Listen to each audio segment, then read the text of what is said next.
Test. Hey, welcome to the Upload Iceberg.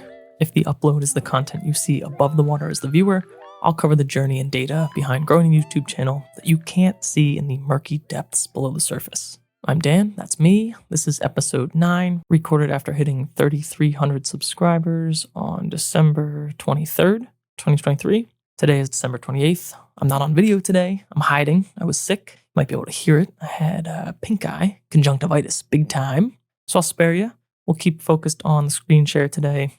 And I promise this isn't another ElevenLabs voice clone audio trick, though I very much wanted to try that out for a full episode. More on that later. Let's get right into it today. Lots of vids in this period, lots to cover.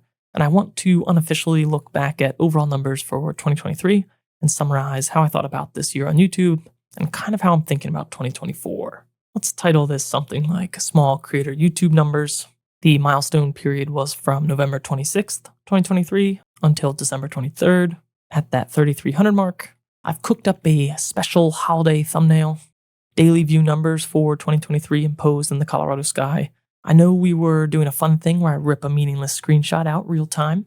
I might still continue that next year, but for special episodes, or at least the ones that might get extended reach, like a year recap, maybe I'll dress it up, pretend to be fancy occasionally. We've got our period here. If we're looking at our benchmarked analytics that we have been doing recently, 25,500 views in this period, around 910 views per day, up from 750 in the previous period. Last time we looked, the 48-hour period was popping, and no different here. Things are still trending that way, and I think that's kind of expected, given that this has centered around 2 consumer holidays, these 2 episodes. And we also have a big spike in shorts. We can talk about this. We will talk about this. So not quite the spike in long-form views that this might look like, without noting that, this short did a couple thousand, I believe. Other metrics in this 28-day period, when we are comparing to last time, about 980 watch hours, up slightly from 950 before, 99 subscribers, up slightly from 84 last period, and about $56, up slightly from 53 last time. Though I expect this to slow down coming up. Kind of see the month-to-month revenue, $46 in July, a little bit down to 40-ish, August, September, and spiking for the holidays in November. I think this is going to fall back down as we round out the year here.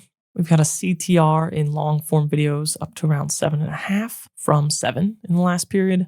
Average view duration down slightly to 249, but nothing to get too worried about here, particularly because the 2 long-form videos that I produced in this period were generally shorter, so not worried about that in the slightest. On the revenue front, this $56 breaks down to an average of $2 per day, up slightly from last period, with a high of, $287 and a low of $159, low of $147 here. Pretty stable throughout this period. And then for videos, we've got a lot in this time period, relatively, for me at least. 2 potties to start this period off on the 26th and 28th. Again, kind of catching us up to real time to be able to produce these episodes as we hit the milestones. Slight delay, obviously, this time because I was sick in the holidays, but really focusing on that Colorado trip and some added information around the 100 to 400 lens. If you're new, I'm coming to the pod every one of these mini milestones or every 100 subs for the moment. The goal is to look at analytics, dive into the videos from the period, and then offer some thoughts on the YouTube journey itself. On the shorts front, and we'll dive into all these a little bit. On the shorts front, we have this RF 100 to 400 and Lightroom AI advances, though, I think this is cleverly about Theory 11. Not Theory 11, that's a playing card company. ElevenLabs.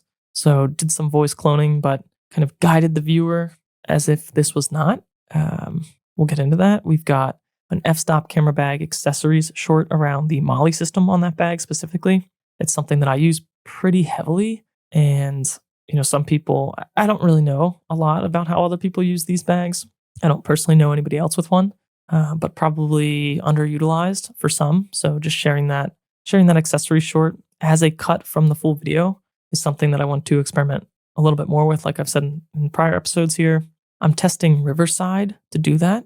I was using Pod Squeeze for some of these timestamps and transcripts and AI show notes for some of these episodes, and I've been testing Riverside instead in the recent history. it seems to do a pretty good job with these AI selections, and their captioning is pretty spot on as well. So going to be playing around a little bit more with this. And I think focusing on that Molly accessories bit from that video makes for a good short, potentially. Again, kind of in the goal of where I can, producing a short and connecting it to a long form video in hopes of, highlighting a small feature in a short form and then linking back for people to get a deeper view on the full video if the short interests them. I got a top 10 picks of 2023. Last episode, I talked about, struggling a little bit with style and curation, and didn't really expect or hope this to do any reach, but served as a good activity for me to try to look back on some of my 2023 Lightroom catalogs and select what I thought were maybe 10 of my strongest images in no particular order. But I think this is something, a practice that I'll try to do a little bit more frequently. Whether or not I share it, more frequently is an open question. I'm not, I don't think it's super valuable here for the average viewer, but something that, that process I think will make me a better photographer. And obviously that's a big goal here.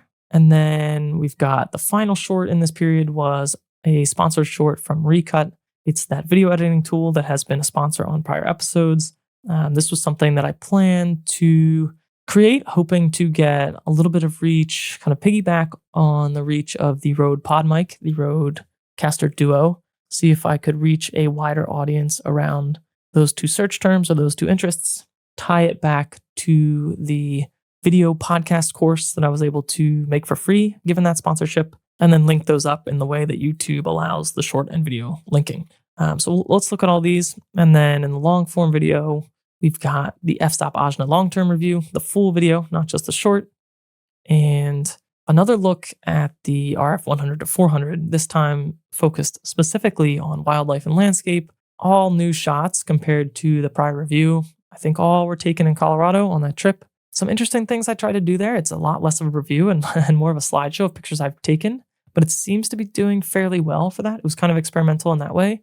How could I take those shots, add some extra color around a review that I've already done, hit on some different things, still try to package it as tips, not try to package it as a review, but it's interesting. I think there's some comments there complimenting it as a good review, which is really kind of fun. Like it's good to hear. I'm glad to hear that it was helpful, but also really funny in that, I really tried to boil that down to a couple tips, not really focused on the lens itself at all and just sharing the pictures, because I think for me to be able to mix in videos like that, where it's more or less just sharing what I get out of it and setting that as a benchmark for people to look to, who might be a little bit earlier on their photography journey than me, not quite as good, not saying that I am good, but just a little bit earlier to see, okay, this is what I can get out of the lens.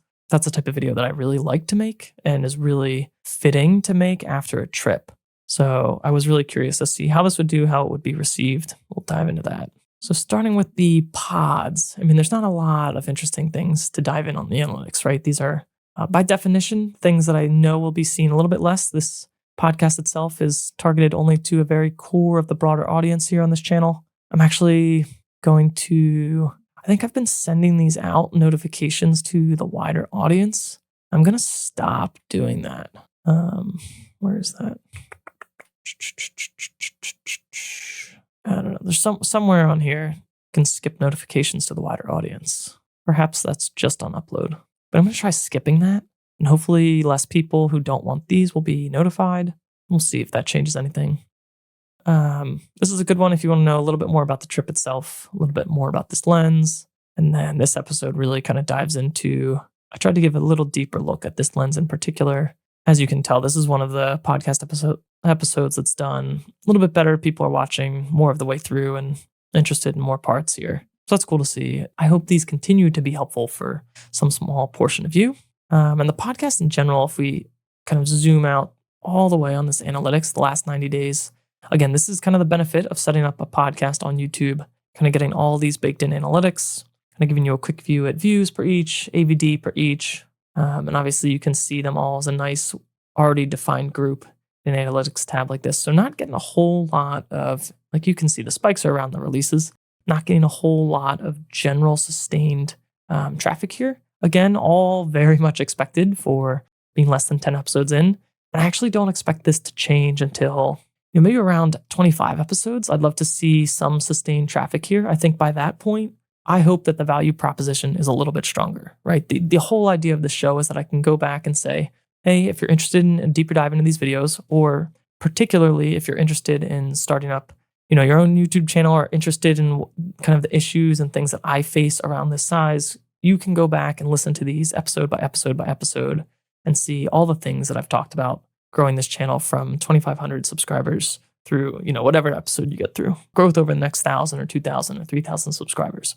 I think that's the bet on where this value proposition becomes a little bit stronger. Time will tell, but kind of don't expect continued sustained traffic until kind of that 25 episode mark. Coming up on 10, still around, that's good news. So if we dig into these shorts, let's start with the ElevenLabs one. So again, the premise is this short is a voiceover. Showing it here isn't going to do it justice, so I'd encourage you to actually go check this one out. If you're listening and haven't seen it, the premise is that I show up on camera, I don't say anything, then I get right into B-roll. So we've got some video clips, then we've got a whole bunch of these images from the 100 to 400. All the while, we've got the voiceover cooking, and I'm masquerading. I've set this up as a facade in that I'm describing some of the things that you can do in Lightroom, specifically the AI things that you can do in Lightroom to clean up some of these images. I've talked about that in the other long form videos, so you're not missing much from that perspective. But the twist at the end is that I've run the voiceover through ElevenLabs. If you're not familiar, it's an AI tool. You can make a voice clone. I think the plan that I was on, around $22 a month, you can send in your already processed audio. In my case, I think I took most of the audio from the first 4 or 5 episodes of this podcast. So it sounds exactly like my audio does after editing from this mic, from this setup. It sounds like that. You type in a text box in ElevenLabs and it spits out a voiceover based on the audio sample that you've provided and any deeper processing that they've done on that voice clone. It sounds scarily similar. So I showed this short to a few friends and family members before uploading it, and it's pretty close. It's pretty close to my actual voice. I can tell that I haven't recorded this because there is some slight inconsistencies. There's a little less, it's harder to pick up on the intonation differences, maybe, or it's just like a little bit duller. I've experimented with this in much longer form snippets than just 32 seconds of audio. I for a while, I was pretty excited to try and spin up a separate podcast based on just my ElevenLabs clone. That's not something I've completely shelved, but I don't want to focus on too many things right now. And I think, for some people that would be a turnoff. I definitely wouldn't post that on this channel specifically. But I think we're pretty close to the point where you could take something like ElevenLabs, beef up a script with GPT, and so long as you're sharing kind of like, I don't know, either news value or like tutorial type value in a podcast, I think you could spit out episodes pretty quickly. There's a lot of implications here. One, you don't have to do any added audio processing on something like an ElevenLabs voice clone because the training data you fed it has already been edited. And so it comes out sounding pretty close to what you've put through. And if you're not doing a video podcast to begin with, you very much could type out a script, have that generate your voice, and it's not going to get it quite right in all cases. There are things you might have to go back and edit, but it's pretty close. And I think it's really interesting. It's going to have a lot of interesting implications when it gets even better. But like I said, I could tell, but a lot of the people that I shared this with, they bought into the trick. They bought into the premise of this reel that I was showing off some Lightroom features, and they didn't realize that it wasn't me actually speaking until the end when I reveal it. So kind of wild. And, we can see in the reach here, this short, and this is sort of how shorts get tested on YouTube to begin with. So this is not abnormal to see this massive spike within the first several hours, first 8 hours here. That's not abnormal. And then it tries again to test it and then has died since. But this had some, this briefly had some wheels in a way that a lot of my short content doesn't. And, I got some reach on Instagram with this. And, I think this is important for people to understand possibility of some of the AI features and content. So I shared this on LinkedIn as well. And not that it got much engagement there. I don't share that much on LinkedIn, but it got more than what I would typically share. So a really interesting look at this technology, hopefully did provide some extra value around some of the Lightroom features and what you can get out of this 100 to 400 for those people who hadn't seen my long form videos. And I'm not trying to make this an AI channel and don't plan to get super deep into it here, but I've said this before on the podcast, trying to embrace some of these things, get into them, experiment. And I think this makes for, I've talked about how I've hated shorts before, but this is an area where I think shorts is really fun to play with. That's number one. Second short that came out, again, was kind of this f-stop camera bag. Looking at the views here, kind of already talked about why I did this. Coming off of Riverside, AI generated in the aspect that they are, I think this is called Magic Clips is the feature. They're taking this long form video that I upload to Riverside. They're pulling out this snippet. And I think this makes a good thing to share based on that Molly customizability of the bag. Not doing huge numbers, not much else to say about this one. Not doing huge numbers, not a great retention graph. But again, one of those instances where I want to hook this up to the long form video. If people find this short valuable, they've got this built-in related video call out that's coming up on screen, and they can go right to that piece of long form content. So again, just trying to play around with some of this shorts for long form discoverability. That's kind of the theme that I'm going for. Top 10 picks. Like I said, not expecting this to get any reach at all, but happy to go through this process. Pretty decent retention curve here. It's only 20 seconds, so it's kind of good. You kind of hope to have this above 100%. You want people to cycle through this multiple times. I'd encourage you, no other call outs here besides, not getting seen. But I think the call out here that I'd love to say is look back on your year and take your, try to figure out what your top 10 pictures were. If you don't already do this, I'm probably late to the game. I should have been doing this since I started my journey. These are probably things that would end up in a portfolio. If I had a more formal portfolio, probably something I should work on. But would just encourage you to go through this exercise if you haven't already. And if you're an Instagram haver, an Instagram user, top 9 images fits nicely into a grid. And then, like I said, this sponsored short from Recut. Recut is that tool that helps you nicely edit out the silence in all of your video. It's a beautifully designed and beautifully functional Mac app. It works extremely quickly. I've had no issues with Premiere. It integrates super well. You can export directly into another video file. It's one of those tools that I know not everyone on this channel is making their own video, but if you are, it's one of those one-time purchase tools that lets you just jump right into editing the actual meat of your content. Cuts away all that fluff that you would have to go through and manually edit out. Works really well, one-time payment. Since I found it, I've been using it on every single project without fail, and it's saved me cumulatively hours and hours at this point. So it's a shame more people don't know about it. I'm going to keep pointing to Recut in the description of these podcasts. Super thankful to the founder for kind of being willing to sponsor this channel and sponsor some content here, despite some of the lower reach or lower numbers that I have. And yeah, just if you know people who edit video and aren't using this, let them know that this exists. Again, goal of this short was to try to catch people maybe who are looking at the pod mic, looking at the Rodecaster Duo, those types of people, right? Those types of people might be making videos. They might be making video podcasts. They might be looking for a video podcast crash course. So trying to hit on all those things from a value perspective, trying to hit on the Rode PodMic and Rodecaster Duo from a search perspective. You can see we're getting a little bit here. Again, one of those things that, I hope would do a little bit better. And I've linked up the free video podcasting crash course here. Haven't seen a big hit there. It's something I'll continue to keep tabs on. And obviously that longer course is something I'll continue to point to for people that are interested. If we jump over to long form now, we've got the AJNA review, rounding this out in about 8 minutes. This has got what I thought was a decent thumbnail. Spent a long time here. There's probably not enough contrast between the background and the bag itself, though I do like how I've utilized the title and thumbnail space from a text perspective. It's not doing great from a click-through rate here. I really wanted to try to make this a dense 7 minutes. I have an earlier review that does pretty well. This is 11 minutes. This was when I first reviewed the bag earlier in the year. This isn't doing crazy numbers, but for this bag, there's just not a lot of search. There's not a lot of search views to be had. Like this isn't, not a ton of people are searching f-stop or the f-stopped or diamond bags and the AJNA in particular as compared to Canon lenses, right? So this is something I expect to be seen a lot less than normal, and it's still doing pretty good compared to a lot of my other videos.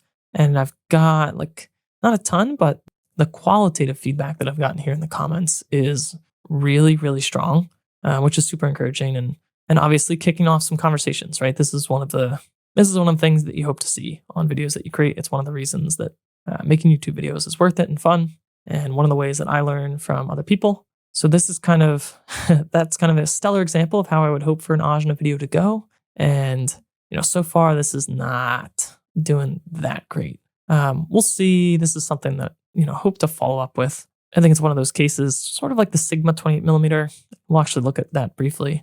One of those videos that I think, I'm proud of, I think is helpful, but just not getting the eyes. Like I haven't packaged it correctly and probably haven't, taken a real deep dive on, making sure that value is hitting you every second in the eyeballs and earballs. So just not doing as good as I'd hope. This is something that I've linked on the previous video. So still might have some hope for this. It's still slowly growing. We'll see. We'll keep an eye on it. But hopefully this click-through rate goes up. Hopefully YouTube finds a little bit better audience for it, a little more specific, and we'll see some improvement here. The other long form video that I mentioned was this 100 to 400. In Colorado specifically, I've tried to package this as, it's short. It's a short 6-minute video. I've tried to package this as a wildlife and landscape look. This is, part of the value here for our viewers is it's an all new set of images and editing than the previous video I've put out on the 100 to 400. We'll get to the stats on this again in a second. And the style of this is very much, I've tried to do a couple new things from a YouTube perspective. I've tried to feature this bald eagle shot right on the thumbnail amongst the landscape, stealing a lot of things that I've stolen from my own thumbnails in the 24 to 105 thumbnails and the 70 to 200. I've had videos where I've brought those on trips and showing the lens, then using one of the landscape shots that I've gotten with that lens and some text has proven to do pretty well as a thumbnail. So again, trying to steal that and then trying to take that a little step further. I've talked about this on the podcast in the past, like really just struggling with, maybe this is a normal drop in 30 seconds for a lot of people and a lot of channels, but really struggling to try to tighten this up and make sure that what I'm pitching in the title and thumbnail is what people expect in this first intro. And I think there's a lot of room for improvement here because, from this period to this period is sort of, it's not flat. I'd love to see this more flat, but you're not seeing this precipitous drop. And so, if I could curtail this after 10, 15 seconds and then see the graph, I think then you start to end up with really helpful videos that reach a large audience. YouTube sees that as a strong signal when you start to get maybe a little bit of a banger. But here I've tried to continue that thumbnail continuity in this intro. It didn't seem to help in this retention graph, but quick montage of all the shots that I've taken previously to catch you up to speed if you've already seen the other one, kind of set the expectation that everything you see here is going to be new. And then I jump right into essentially, I think I mentioned earlier, a slideshow of just the new images from this trip, their edits, and, some tips around how I'm using this lens and what I think you might, take to heart to get a little bit more out of it yourself. It's not doing bad. I think what's weird about this video, usually I see YouTube test these videos in the beginning in browse traffic. They're trying to show it to you, my subscribers. Then after that period, if it's doing well enough, they're going to go show it in search. Typically, most of my videos get shown mostly through search and they perform okay in search. And so YouTube then goes to search after around that 48-hour period, very little before that period. And then after it almost is, fully search. In this video, I saw a couple, like in the early days, a couple pulses where it went to browse traffic and suggested a few different times in the beginning before ever going to search. And then at this point, you can see this is much more linear, much steadier, much slower growth. And that's where kind of it finally, after a week, sort of started breaking into search, which is interesting. I'm not sure exactly why that's happening. I don't know if it's because I had a recent 100 to 400 video. I don't know how closely YouTube, or how quickly rather, they get the signal that those two are related and could be shown bang, bang, suggested in browse. So happy with how this is, pretty happy with how this is doing so far, given, almost testing a whole new, I don't want to say whole new style, but, this is really kind of getting to bare bones, enjoying the photography and sharing the photos. Not a whole lot of review because I've already tried to do some of that work in my traditional quote review in this video, right? That's the value of this video. There's a lot of examples here, but this is more of my traditional review. And this is more of a, I hate to say story time, but that's kind of what I'm going for here. So for what this is, really happy. And I think if you're someone who finds this video, I kind of hope they get shown together because in 15 videos, the time that you might spend on a bigger YouTuber's review on this lens. In 15 minutes, you get a ton of examples and you get a good idea of what, if you're new to like bird photography like me, a good idea in 15 minutes of what you might expect to get out of this in the first year that you're shooting with it. You know, I spent a lot of time with this lens, so maybe I got a little further than some people, maybe not. But 15 minutes will give you a good idea of what you can get and maybe how you might progress skill-wise. If you kind of view yourself as a similar skilled photographer to me, but you're also new to birds, you might get an idea of, okay, you put some time into this lens over 6 months, and hopefully you can see the progression in some of my pictures in this video compared to these. You can get an idea of what you might end up with. So we'll keep an eye on this. We'll revisit maybe the analytics, see, I kind of hope and expect this to take off a little bit more, but we'll see. The reason I expect that is because this video is starting to do better as well across browse. It's really getting some external Google search traffic recently, which is interesting to see. And, YouTube search has kind of fallen down in terms of traffic sources here. Again, kind of bummed out by this start, but relatively flat once people get into this and, resonating enough. So good to see this. Good to see the click-through rate still up there. Happy to see the engagement where it's at. It's solid, I think solid offerings for a lens that I mentioned before, a little self-conscious about, putting out some shots with. I don't have as strong a handle on this as I do those f4 zooms, which are the bread and butter of the channel. And then quickly to revisit this short, at some point this took a turn as well. I don't know if this is holiday deals. Not sure if this is just resonating better or YouTube's finding a better audience here. But this 100 to 400 is kind of a walkthrough of, maybe some of the limitations in low light, a few examples, and then really kind of focusing in on this one encounter I had with a heron locally in Pennsylvania and how I would denoise that. Not using the full minute here in this short, not a terrible retention graph for a short, getting shown in search relatively often at this point. Again, this is linked up to the original 100 to 400 review. Not seeing a ton of that traffic carry over and getting marked as such here. If we pop this open, or I think if we go reach, somewhere we should have related shorts. 18 views only. 18 views and not a great average view duration. So, debatable whether that helps. Who knows? Maybe that's direct click-throughs and maybe some of suggested videos as part of that. To be continued. What else we got? So those two, the new 100 to 400 long-form video and the AJNA were the two long-form videos from this period. In a perfect world, I'm going to keep hitting 2 long-form videos a month, at least one. We'll get to this, but in 2024, needs to be 1, hopefully 2 a month. 2 other quick things I just want to call out from an analytics standpoint. I mentioned earlier in this episode, the Sigma review is one that I'm proud of. I think it embodies kind of the thesis of this channel, but has never really done that well. I did at some point come back and make a new thumbnail, I think around here. Tried to, superimpose this astro sky, keep this prominently focused product shot, and then trying to use, this is not good use of text on the thumbnail and use in the title. I'm repeating myself, but it wasn't getting shown in search. So just wanted to double down on that as kind of a last effort here. And somewhere along the line, this did change. Again, I think there's probably Black Friday deals on this, and it's starting to pick up then. I think I'm getting some traffic from people that are probably not Canon shooters. This is adapted EF to RF, and this is made in a few different mount types, though I think some of the things that I'm discussing apply to everybody here.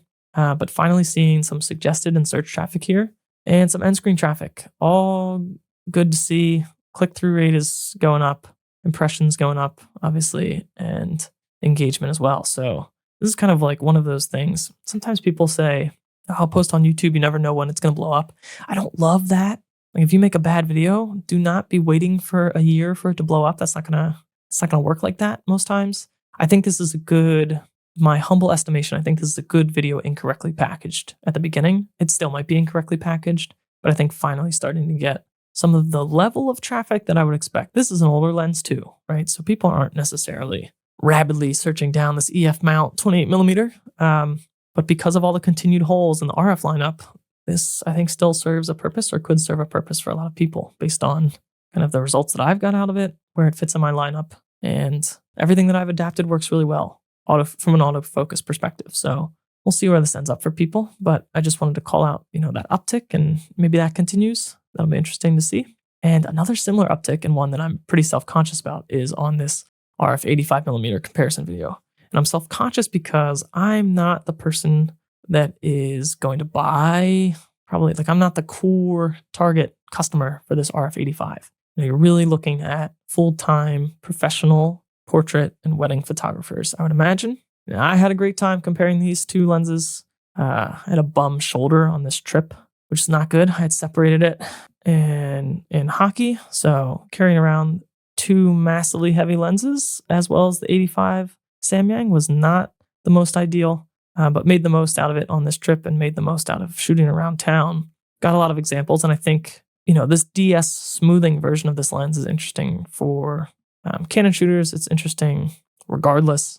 And, this was an idea that the thumbnail really preceded, in my mind at least, the making of this comparison. And I think the thumbnail is pretty decent. Like, this is a higher click-through rate than I would normally see, particularly recently.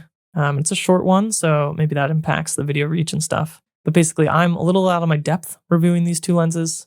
I obviously use the Fast 85 and like it, and you don't have to be rich or be able to afford these or want to afford these to get into this review. But I think the typical person reviewing the look difference between the RF and the RF DS is really, again, like I said, that professional photographer using that daily in a professional setting, or at least weekly. So a little out of my depth. If this picks up anymore, I might get a little bit of heat in the comments, but that's okay. Just interesting to see that pick up again right around this Black Friday period of time where it's taking a turn. And so I think this lens, if I remember correctly, it was at least $300 off. Both of these were $300 off, or maybe even $500 at a time on some sites. So I think you're getting people taking a look at these L primes, looking to save a good chunk of money on both of these, and maybe comparing which of the two they want to get around that holiday time. And that's where getting some traction, and maybe that's where YouTube is realizing there's a little bit of benefit here. We'll see. I think that's the case for both of these videos in terms of the timing. We'll see if that, this might be a short, slow, spike in quotes, and maybe these will go back to their normal doing nothing reach, but we'll see. So I think that's all the content. Let's do our unofficial look at 2023. We come back to the main studio here, analytics. Let's go to 2023 advanced. And then here we'll pull out the short spike. So you can see this is a big short spike. I believe most of this is what came out at this time. I think the grip. Yeah, this came out early March, the battery grip. This is the first short ever, and this was something that I tried to kind of really engineer every second. Not every single second, but use the full minute here, and really wanted to treat this as what could have been a 4 or 5 minute review and just say, screw that. Not really interested in dragging this out. I don't have a ton to say about this grip. It's kind of obvious. Wanted to share my thoughts, but it's kind of obvious why and who this is for, when you might want to give it a go, and just condensed what could have been 5 minutes into a minute short. And so from that perspective, spent a lot of time on this 1 minute, more than probably any other short. Maybe I put the same amount of thought into that ElevenLabs voice clone one, but really, had to spend a lot of time to edit this into a tight edit, I think. And it paid off. Like, I think this is still getting found mostly through search. So kind of the similar profile to all my other videos. It's just not something that I'll probably do often. Like, it's not often that I'll review a piece of equipment and shove it into 59 seconds. Though potentially this is a good fit to do a more full minute on something like the Rodecaster, something that isn't necessarily, as I use that more, something that's not necessarily super intriguing to the whole audience here coming for Canon RF, but something that could get reach as a minute review, something to consider. But, obviously big spike here in the first 30 days. And that's what we're seeing here. And so if we pull that out, our reach looks a lot less like 280 and a lot more like 200,000 views for the year, but a strong, I don't know, visually it doesn't look that strong, but to me, like a very strong indication of this is the story of my year on YouTube. Kind of first half very much felt like, all right, painfully getting the wheels spinning back again. Let's compare this to year over year. Oh, don't like that. Let's see, year over year. That's good. So 2023 in the light blue, 2022 in the purple. Let's actually take a brief step back all the way to 2022. 2022 output and creativity suffered kind of at an all-time low for plenty of different reasons. Working a little too hard, snapped my leg. So not great. Not a great year for morale, creativity, or creating. Let's hide 2022.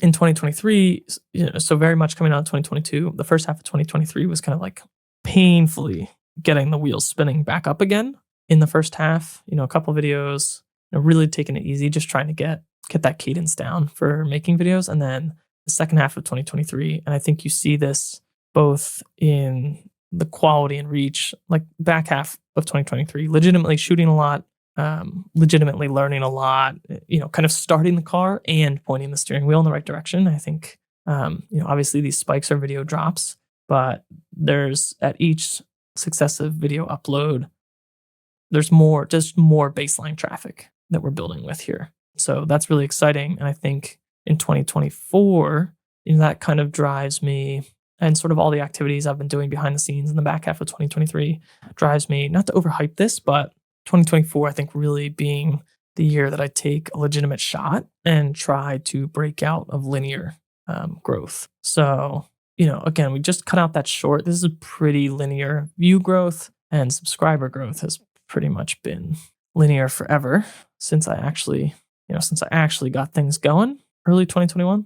So 2021 actually really trying to give this a legitimate shot. And then I think 2024 needs to be a legitimate shot with purpose and output. It feels like things are cranking.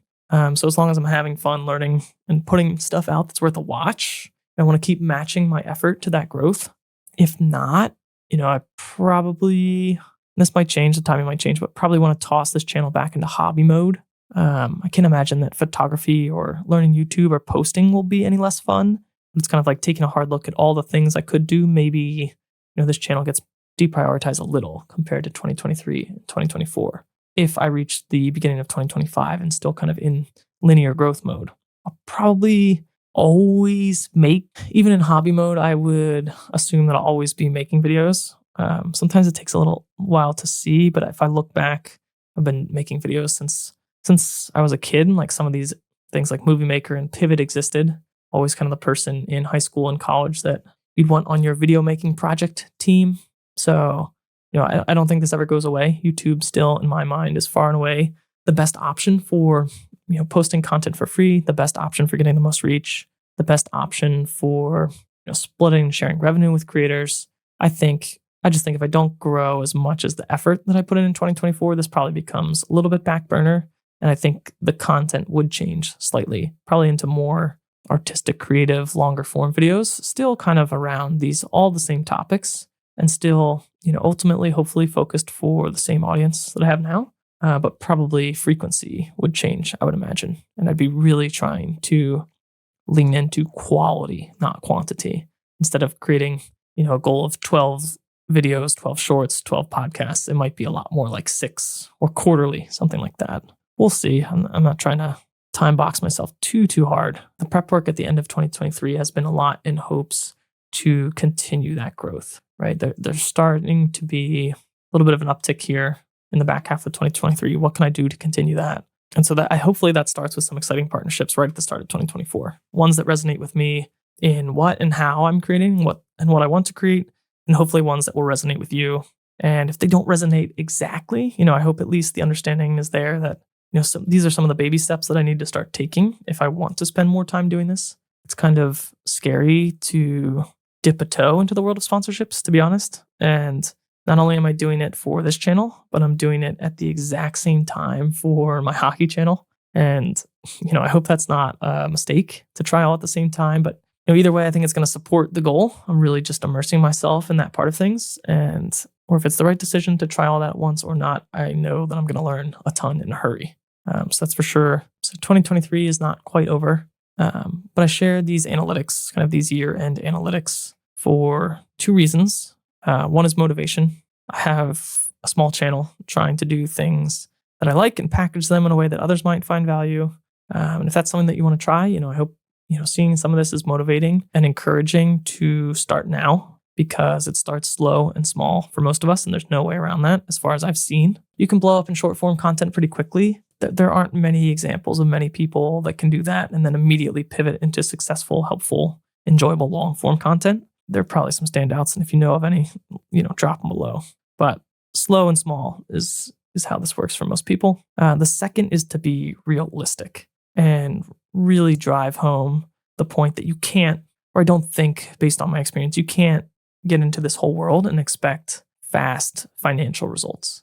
Like, I don't want to take this $500 in AdSense for granted, because this is something I'm truly deeply appreciative to get to this point, and honestly wouldn't have believed this would have been possible in prior years. At the same time, I think you really have to have other closely aligned goals that aren't profit. And for me, that's getting better at YouTube in this case, in hopes that I can offer that as a skill as a freelancer. It's obviously getting better at photography and video editing. It's getting some shareable reach on photos that Instagram has slowly and methodically snuffed out over the last couple of years. And if I end up at $0, for me, I'm making progress on all of those fronts, and it's a win. Because to be painfully honest, I am going to send Adobe more than $500 this year to pay for just Creative Cloud. So as thankful as you are and as cool as this is to see, you could, if you weren't using Creative Cloud for other endeavors like I am, you could interpret this as still kind of a goose egg, doing all of this work over years, thinking about it all the time and still kind of getting to zero. So we'll see where that gets. With that out of the way, wrapping the year at 280,000 views. 200 of that is coming from long form. It's about 770 views a day. Our continued benchmark metric, 10.4 thousand watch hours. So if you're just starting or new or kind of on the hunt, this, for context, is about 2.5 times the monetized watch time that you'll need on a channel. Almost 1,000 subscribers. That's a nice round number. If you're one of the new subscribers in this year of 2023, thank you for joining me here. And special thanks if you're listening this deep into a podcast episode, which I know is a small fraction. And 500 in AdSense. This is probably, I haven't done the math on this, but this is probably something like 1,500 total for the year with affiliate and sponsorship factored in. Like I said, I haven't taken a deep look at this and probably won't until tax time. We've got something like close to 2 million for long form, and with shorts getting us over the 2 million threshold, mostly around that battery grip short. That's the continued trickle you see here. That's all from battery grip, really. And then what do we got? 8% click-through rate on long form. That's fine. Love to see it. Hoping I can improve this a little bit in title and thumbnail combos, honestly. Or actually hoping to keep this and get more impressions. Typically, as if you were to have a ton of impressions flood in, you're going to see your click-through rates tank. And so, keeping something around this, but doubling the impressions, that would be epic. I don't know if that's possible in this niche, or maybe that's still kind of average. Who knows? There's probably a lot of room to grow. I just don't know exactly which direction or what that works out to be mathematically. But keeping this 8% click-through rate and increasing impressions would be lovely. And just kind of a standard video count, we did 10 long-form videos, 9 podcasts, and 10 shorts. And like I said, would be cool to do 12 of each of those next year. I think that's doable. I still probably won't get to a schedule. I find that to be really difficult. I think a lot of people are going to tell you the fastest way to grow is to have scheduled videos. I think scheduling content and knowing when to come back to somebody's channel for scheduled content is a great growth hack. I think it's more important to get a good video out than to get scheduled videos out that are not as good as you can make. And so I'm still kind of committing to this period of producing the best video. It's done when it's done. Actually, like in some of the sponsorship or collaboration conversations I've had, it gets a little bit, I'd love to toss out dates, but I've tried to avoid doing that. I've tried to just, if it's someone who is going to want to work with me and understand, I'm hopeful that they'll take like an estimated January, an estimated February upload date as an answer. And if they don't, if they're squeamish about that, then, potentially that reflects as someone who is not a good partner for me to work with, because I think, in order to hit that Venn diagram of good for me, good for you, good for them, it still should be the best video. And if that takes longer than an arbitrary deadline or semi-arbitrary deadline, I think the play is to push the video and make it better, make it count, because stuffing it with some fluff is no good for any of those three parties. I mean, would love to get to a situation where I could say on the first of the month, one video is coming out for sure. And then if and when the second one comes out, it's coming out whenever, to be able to get to a first of the month video and have like one in the hopper, say, or just be producing them fast enough that the first of the month always seem doable. That would be cool, but I'm going to hesitate to say that today. Do not hold me to that yet. Last section we usually do is videos upcoming. So I'll be doing kind of a spin on what's in my gear bag. I haven't done this since, I don't know, maybe the end of 2022. Canon R6 camera bag prosumer edition part 1. This was a long time ago. Went through a lot of stuff, long video. Gonna probably shoot for shorter than this. I think this is scripted already. Shooting for about 10 minutes. We'll see where exactly that ends up. But I think updating on the channel what are my staples and some of the stuff that I'm more or less testing super long term, I think is important because that's kind of, like I said, around the thesis of this video, sort of related, but maybe less relevant to the core audience, is going to be a video about how I make my videos or reviews, sort of similar to the video podcast guide, but a lot shorter, more condensed, and actually kind of an attempt to give the behind the scenes look, but actually be a helpful little guide for those making reviews themselves, maybe some tips on how to break into some of that search reach. I think that's one of the best ways to break into reach early on in a YouTube channel, target some of those niche search terms. And then a few more videos that I'm pretty excited about, but we're going to leave it a bit mysterious until all the I's are dotted and T's are crossed, all sorts of stuff like that. And that's about all I've got for today. If you're new, I'm doing a new episode every 100 subs until about 5,000. So at the current pace of growth, I'll catch you in about a month. Send out 2023 with a bang, and I'll see you next year.